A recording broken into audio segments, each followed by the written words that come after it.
Hey guys, my name's Russell and I make videos about iRacing here on YouTube. We are back for another GT3 challenge fixed track guide. We're into week 4. We're at Lime Rock Park Classic. Real world GT3 cars race here. But on iRacing it just feels like the track is just a bit too small for these motors. But we're going to give it a go. We've got an okay lap here. I think there's a little bit more time on the table, but it is tough going. We haven't changed the brake bias this week, so we're just at default with the fixed setting. Good luck here. If you find this guide useful, please do give it a like. Please do subscribe to the channel if you haven't already. I hope you enjoy the guide. Cheers.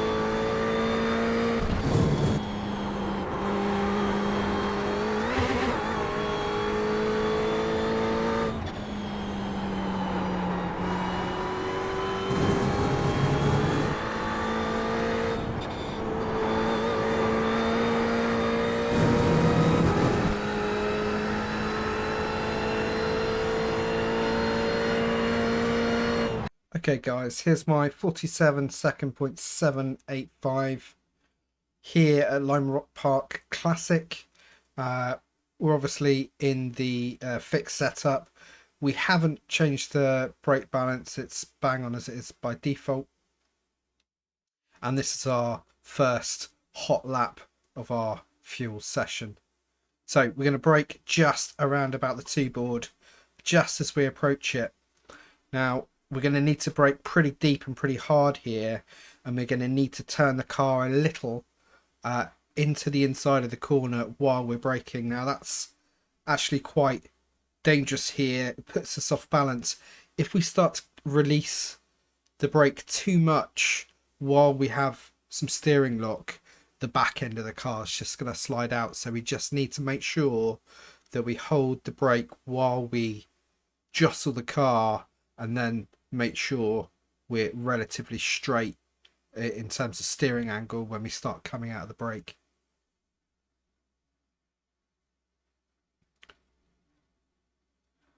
So we leave our shift down to 2nd gear until the last possible minute. That just helps us carry that bit more speed. It stops the revs, the high revs, from engine braking us down. And then we just want to make sure that we've got a reasonably wide angle coming in to the second half of the corner, so that we can start building up the throttle, get ourselves towards the inside of the curb. Ideally, we won't actually be on the curb. I kind of just bit into the curb a little bit here. Too much and it will upset the car. These curbs are actually quite upsetting. We're up to 3rd very briefly, and then we're braking and then turning in to the left. And again, we need to sort of try and create an arc around here so that on exit we're as far over the left hand side of the track as we can. What we need to do is we need to sacrifice this corner for the sake of the next one.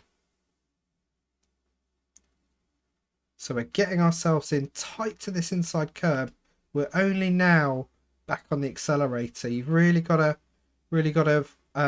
hold yourself back here in terms of putting your foot down.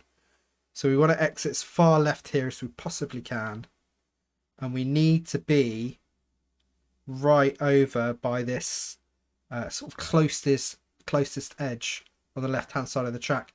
Now it's incredibly easy to put your back wheels just onto the grass here, and turning in to the right just pivots the car around. So you've got to be super careful here. But what we want to do is just come out of the accelerator as we turn in to create a really nice tight line for ourselves.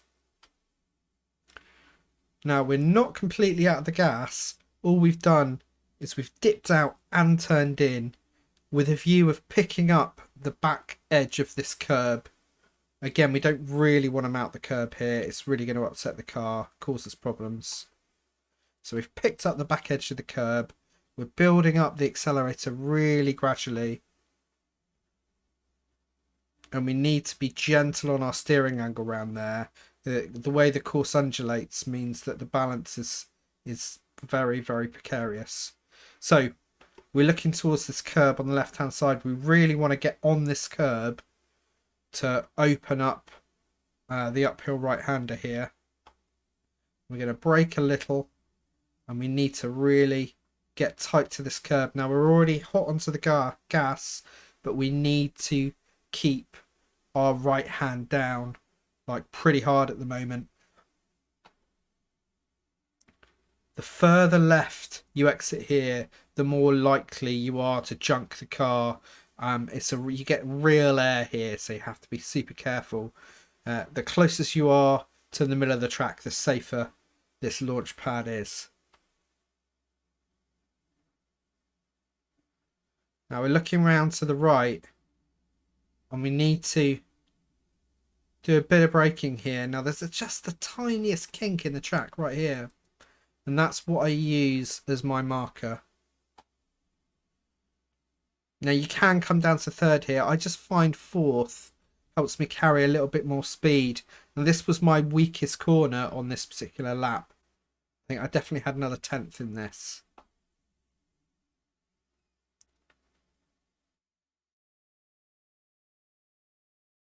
Now we're looking to the Armco on the left, and there's this patch of yellow, and as we get to the end of that, we're going to dip out the accelerator, throw the car into the right, and we're already building up the accelerator before we even meet the curb. Again, we had a chunk of curb here.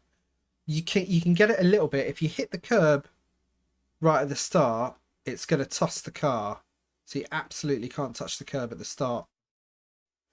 But if you just take a little bit off the middle here, as we've done, it's not so bad. But we're already built up onto the accelerator. We've got our right hand right down. We're going to make the exit, and we're going to get up to fifth as quick as we can. And that concludes our 47.785 here at Lime Rock Park Classic. There is a little bit more time on the table here. It's a frustrating lap, this. Every tiny little micro movement in the wheel is going to affect your lap time here. As you can see, I completely overcooked this next lap on entry. But the best thing to do is just keep it smooth, keep it gentle, focus ahead onto your next apex, and let the corner come to you. It's very, very easy to find yourself overdriving Lime Rock, and that's what it wants you to do, and that's when you're going to get into trouble. So smooth, gentle motions, looking ahead to the next corner. I made a right hash of this next lap, didn't I? So yeah, good luck here, guys, this week. It's going to be a crazy week of racing. I'm actually going to avoid it personally. Good luck if you decide to race. I hope it goes well. Let us know how you're getting on in the comments.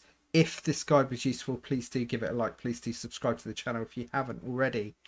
And if I don't see you before my next video, hopefully I will see you out there on the track. Cheers, guys. I'll see you next time.